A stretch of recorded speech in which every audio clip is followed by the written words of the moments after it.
तो हे डियर जिंदगी, स्वागत है आप सभी को दीक्षा फैमिली के इस यूट्यूब चैनल पे जो आपके लिए हमेशा से कार्यरत है और आगे भी इसी प्रकार से कार्यरत रहेंगे। आज से हम संस्कृत की सब्जेक्टिव क्वेश्चन का महा सीरीज स्टार्ट कर रहे हैं। ठीक है, महा सीरीज कहने का मतलब क्या, हम लगातार टॉप 50 ऑब्जेक्टिव क्वेश्चन की चर्चा करेंगे। ठीक है, टॉप 50 ऑब्जेक्टिव क्वेश्चन की तैयारी करेंगे जो सीधे आपके एग्जाम के पॉइंट ऑफ व्यू से पढ़ाया जाएगा। यानी बहुत ज्यादा मंथन करके गेस क्वेश्चन मैं आपके लिए लाया हूं, मैं खुद से इस नोट को बनाया हूं आप सभी के लिए। तो इस नोट से बस 50 ही क्वेश्चन की चर्चा करेंगे, जिसमें एक वीडियो में टोटल के टोटल हम 5 क्वेश्चन पे चर्चा करेंगे, उसके बाद अगले वीडियो में 5 क्वेश्चन पे। यानी इसी प्रकार से आपके लिए मैं पूरा का सेशन स्टार्ट कर रहा हूं, जिसमें आपको 50 क्वेश्चन कराया जाएगा। 50 से 51 क्वेश्चन आपके एग्जाम के पॉइंट ऑफ व्यू से कराएगा, जो काफी ज्यादा इंपॉर्टेंट हो।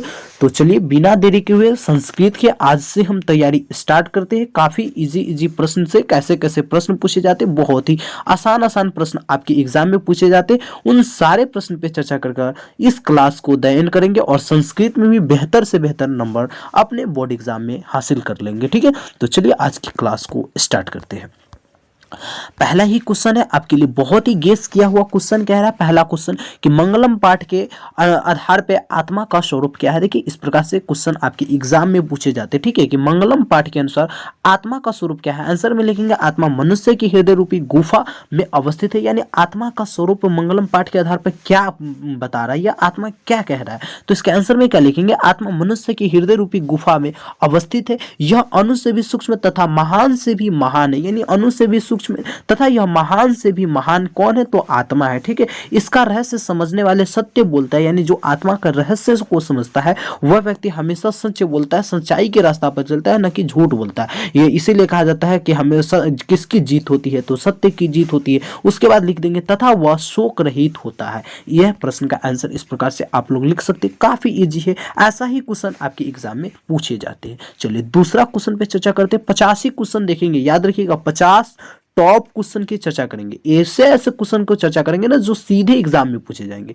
इस बात को याद रखिएगा। 50 क्वेश्चन आप तैयारी कर लीजिए, आपके एग्जाम में जो भी क्वेश्चन आएंगे, देखिए ऐसा नहीं है कि सेम क्वेश्चन आ जाएंगे, इसी क्वेश्चन को घुमाकर पूछे जाएंगे, तो उस प्रकार से आप लोग आंसर दे सकते हैं। दूसरा क्वेश्चन का अलस कथा पाठ में धूर्तों की पहचान कैसे हुई। यानी अलस कथा पाठ में धूर्तों की पहचान हम किस प्रकार से किए, यानी आलसियों की पहचान हम किस प्रकार से कर रहे हैं, तो इसके आंसर में क्या लिखेंगे, आइए आंसर समझते हैं। आलसी लोग के सुख को देखकर धूर्त भी छल से भोजन प्राप्त करने लगे। कहने का मतलब क्या, देखिए धूर्त ऐसे व्यक्ति जो मेहनती व्यक्ति थे, तो यह क्या किए कि आलसी लोगों को देख कर क्या किए, यह लोग भी सुखों को देखे। यानी आलसी लोग जिस प्रकार से सुख करते थे उसको देखकर इन लोगों ने भी क्या किया, यानी उस सुख को प्राप्त करने लगे और छल से भोजन प्राप्त करने। कहने का मतलब क्या, जो राजा वहां का भोजन करवा रहे थे, आप लोग चैप्टर पढ़िएगा तो मालूम चलता है, तो जो राजा भोजन करवा रहे थे तो आलसी लोगों को करवा रहे थे। जो आलसी थे वो काम नहीं करते थे, सिर्फ खाते होते थे। तो इस प्रकार से धूर्त लोग भी करने लगे। तो इसके पहचान के लिए, यानी इसकी पहचान कैसे किया जाए, धूर्त की पहचान कैसे किया जाए, उसके लिए यानी अलस कथा में क्या हुआ, यही इसका आंसर में लिखना है। तो लिखेंगे धूर्त लोगों की पहचान के लिए सोए हुए आलसियों के घर में आग लगा दी गई। यानी धूर्त लोगों को पहचान करने के लिए सोए हुए जो आलसियों का घर था उसमें क्या लगा दिया गया, आग लगा दिया गया। और धूर्त लोग घर में लगे हुए आग को देखकर भाग गए। यानी जो धूर्त लोग थे वह क्या किए, घर में लगे हुए आग को देखकर भाग गया, जो आलसी लोग थे उसी में रह गए। तो इस प्रकार से इसका आंसर लीजिएगा, 2 नंबर आपको मिल जाएगा। चलिए अगले क्वेश्चन पे चर्चा करते हैं। आपके लिए तीसरा नंबर क्वेश्चन, काफी महत्वपूर्ण सेशन स्टार्ट किया हूं, याद रखेंगे। आप सभी अपने वीडियो को पूरा शेयर करेंगे, यानी जितने भी संस्कृत के बच्चे हैं ना, जो संस्कृत लिए हुए हैं एग्जाम में, उन सारे के पास शेयर कर दीजिए। आपका कर्तव्य बनता है, क्योंकि आप शेयर कर दीजिएगा और वह बेहतरीन तरीका से तैयारी कर लेंगे तो उसका भी नंबर बेहतर आ जाएगा। तो एक बात तो जरूर शेयर कीजिएगा सारे के पास। ठीक है, तीसरा नंबर क्वेश्चन कर रहा है, विजयांका को सर्व शुक्ला सरस्वती क्यों कहा गया। यानी जो विजयांका था इसे सर्व शुक्ला सरस्वती क्यों कहा गया। इस प्रकार से आपके एग्जाम में क्वेश्चन पूछे जाते हैं। आइए इसके आंसर में क्या लिखेंगे, देखिए गेस क्वेश्चन है, हर एक चैप्टर से आपको क्वेश्चन मिलेगा। ठीक है, इसमें आंसर में लौकिक संस्कृत में विजयांका की भूमिका सराहनीय थी। यानी जो लौकिक संस्कृत था उसमें किसका, विजयांका का भूमिका सराहनीय था। यानी उसके भूमिका को हम जितना ज्यादा सराह सकते हैं, सराहनीय का मतलब क्या, यानी उस भूमिका को हम हमेशा याद कर सकते हो, बहुत ही बेहतरीन तरीके से भूमिका निभाए थे। तो इसका ये लिख देंगे। उसके बाद लिख देंगे विजयांका श्याम वर्ण की थी किंतु उनकी कृतियां ज्योतिमर्य थी। यानी विजयांका जो थी वह श्याम वर्ण की थी लेकिन उनकी जो कृतियां थी वह क्या था, ज्योतिमर्य थी। विजयांका अपनी रचना में अद्भुत लेखन कला तथा आभा बिखेरती है। यानी जो विजयांका है अपनी रचना में क्या, अद्भुत लेखन कला तथा आभा बिखेरती है, इसीलिए विजयांका को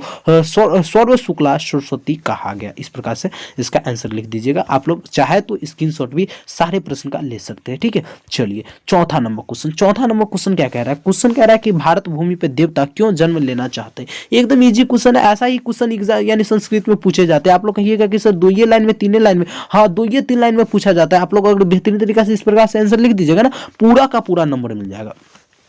भारत भूमि पे देवता क्यों जन्म लेना चाहता है, इसके आंसर में लिखेंगे हमारा देश भारत ज्ञान विज्ञान शिक्षा संस्कृति राजनीति आदि क्षेत्रों में सृष्टि के आरंभ से ही आगे है। यानी सृष्टि के आरंभ से ही आगे क्या है, हमारा देश है ना, यहाँ पे ज्ञान विज्ञान भूमि संस्कृति राजनीति सब में हमारा देश सबसे आगे, यानी पूरे सृष्टि से आगे। सृष्टि कहने का मतलब पूरे संसार में इन सब में आगे है। ज्ञान भी भारत से सबसे ज्यादा प्राप्त किया गया, विज्ञान के क्षेत्र में भारत सबसे आगे थे, यानी पहले प्राचीन काल में काफी ज्यादा थे। ठीक है, शिक्षा में संस्कृति में राजनीति का भी जन्म यहीं से हुआ है।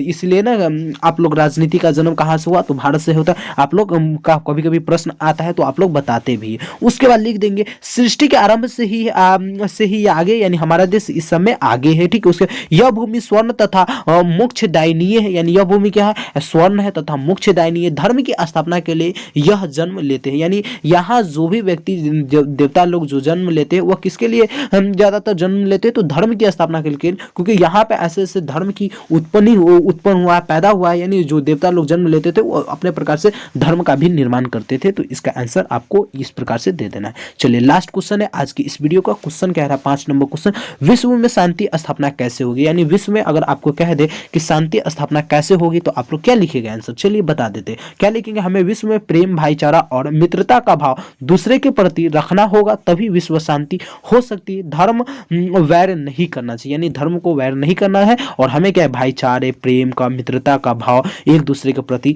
रखना होगा, और तभी विश्व शांति हो सकती है, यानी विश्व में पूरा शांति हो सकता है। तो संस्कृत के आज हम 5 MBBI सब्जेक्टिव क्वेश्चन की चर्चा कर लिए। अगले वीडियो में हम 5 के बाद 6 नंबर क्वेश्चन से चर्चा करेंगे, क्योंकि लगातार हमें 50 क्वेश्चन की तैयारी करना है, आपकी एग्जाम के पॉइंट ऑफ व्यू से पढ़ाएंगे, याद रखिएगा। तो थोड़ा सा वीडियो को आप लोग शेयर कीजिए, हमारा सपोर्ट कीजिए और चैनल को सब्सक्राइब कर लीजिए, नए बच्चे जितने भी होंगे।